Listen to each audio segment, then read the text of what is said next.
Hey guys, welcome back to my channel.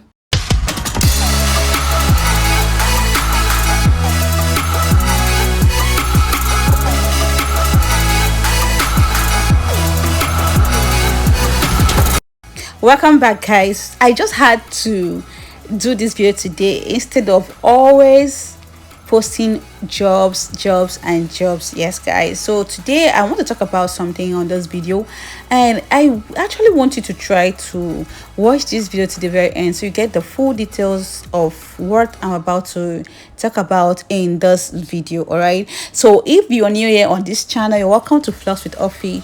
My channel is about international opportunities for those who really want to relocate outside their own country for better opportunities abroad.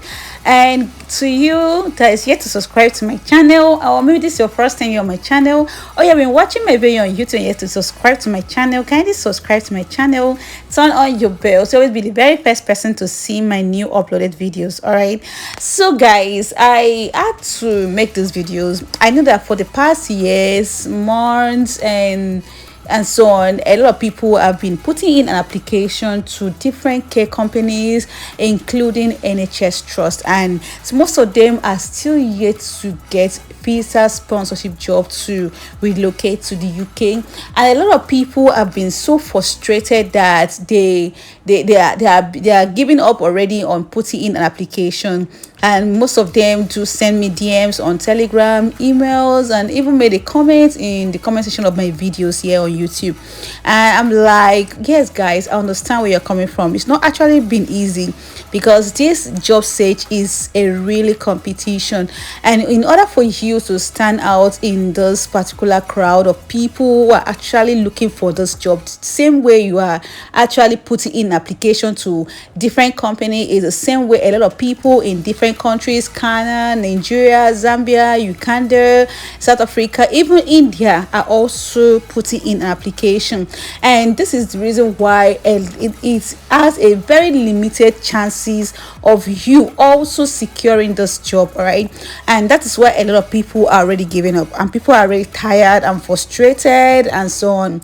I want to say that what you actually need to stand out among the crowd of people seeking for the same opportunity is for you to do the right thing.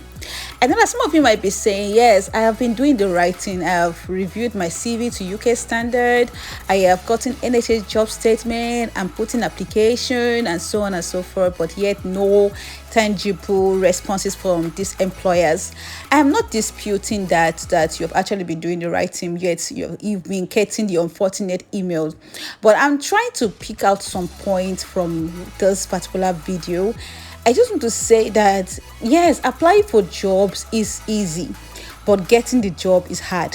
Sometimes you have to fill long forms, and at the end you still get, unfortunately, a lot of you have been putting application on NHS and you see that the form is very long, and you always need to check your form, check the person specification and the job description to see if you can edit some stuffs in your job roles and so on and so forth. And even those care companies, their application form is very long, and when you end up applying, at the end you still get unfortunate emails, and that can be so discouraging.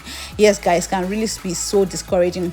I just want to say one or two things in this video. First of all, last year I made a post on Telegram, and I also made mention of it in one of my video here on YouTube, that most companies that are actually recruiting with visa sponsorship, they should actually go back, write down all the names of those companies that are recruiting with visa sponsorship, then keep it for this year. Because right now a lot of those companies are actually recruiting again with visa sponsorship, and most of you might not have done that, and some persons might have done it, and I'm sure some persons have already gone back to put in an application to those companies.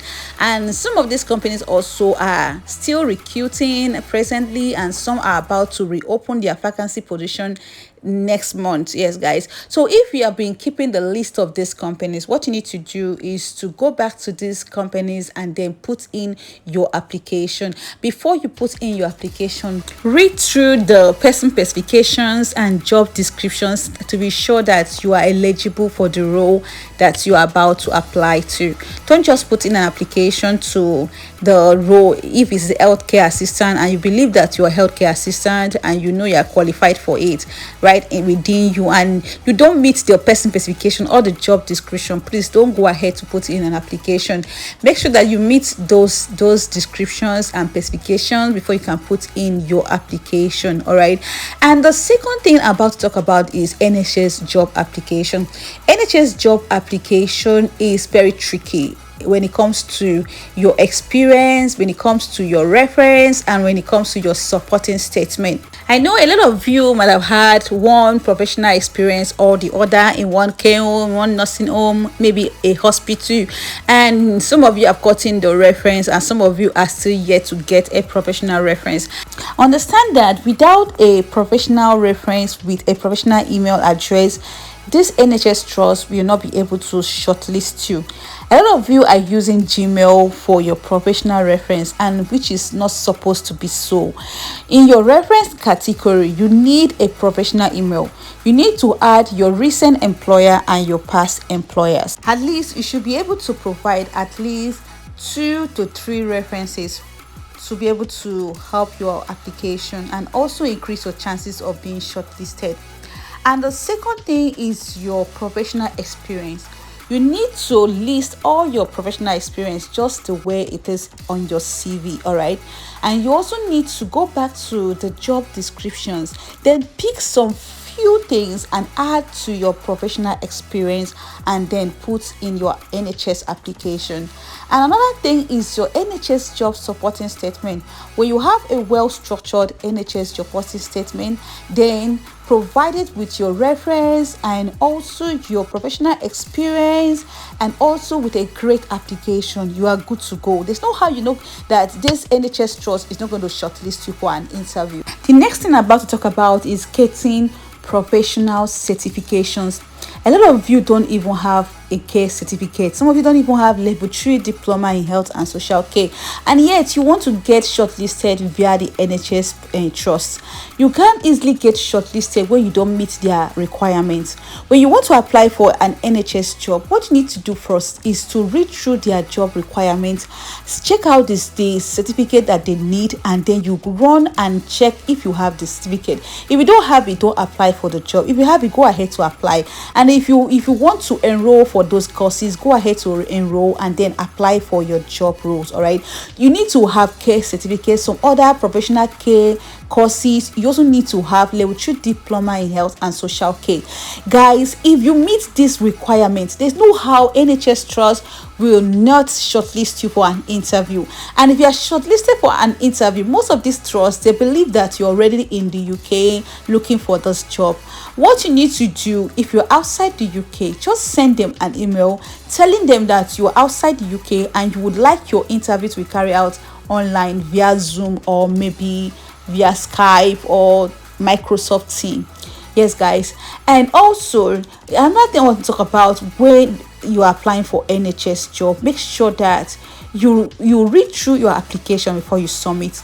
Not because you have already putting in everything, every needed details, and you go ahead to submit your application without reading through for error.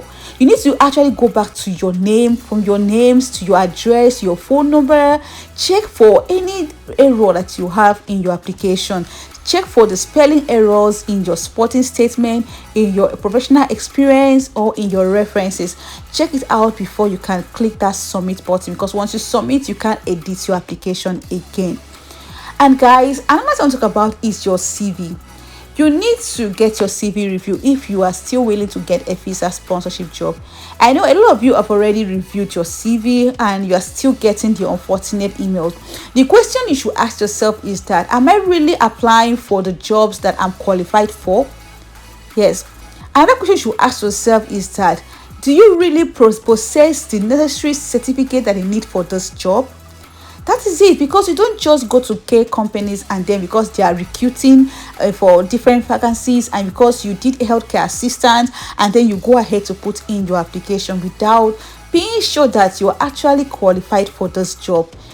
Then guys, when you're qualified for a job, go ahead to put in your application. So guys, I really wish that this little tips has really helped you, and I am honestly hoping that a lot of you will get visa sponsorship job this year.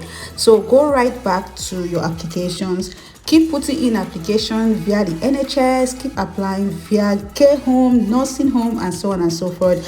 And also be prayerful and also be hopeful that a positive feedback is going to come up from these applications. So do have a nice time in all your application. Bye guys.